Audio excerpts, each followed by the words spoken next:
Oggi siamo alla Commissione europea, è un'opportunità che è stata data a una delegazione di giornalisti del territorio dal centro di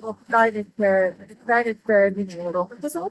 Oggi siamo qui proprio in visita a due dei principali palazzi della Commissione, il Palazzo Charlemagne e il Palazzo Berlemont, che poi è quello che iconograficamente è più famoso perché è quello a forma di stella che si trova anche nel logo della Commissione europea. Un'opportunità per visitare oggi la Commissione, che è il principale motore dell'Unione Europea e delle istituzioni dell'Unione, e ieri anche il Parlamento europeo, per capire i meccanismi e i funzionamenti dall'interno. Sì, oggi è una data importante, è un'occasione importante perché aver accompagnato la delegazione dei rappresentanti dei media locali del territorio di Nuoro e del Nuorese è il coronamento, secondo me, di un progetto e di un'attività fatta insieme e anche il riconoscimento ufficiale di tutto il supporto che i giornali, le TV e le radio di Nuoro e del territorio hanno sempre assicurato alle attività del Centro Europeo di Informazione. E anche però l'opportunità perché i giornalisti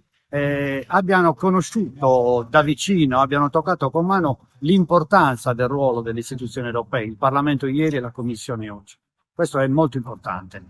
significa aver colto le opportunità che ci sono da divulgare e il lavoro che è incessante, che non può finire oggi, di veicolazione nei confronti dei cittadini di tutte quelle opportunità che ci sono per rendere le istituzioni più vicine, perché le istituzioni europee comunque governano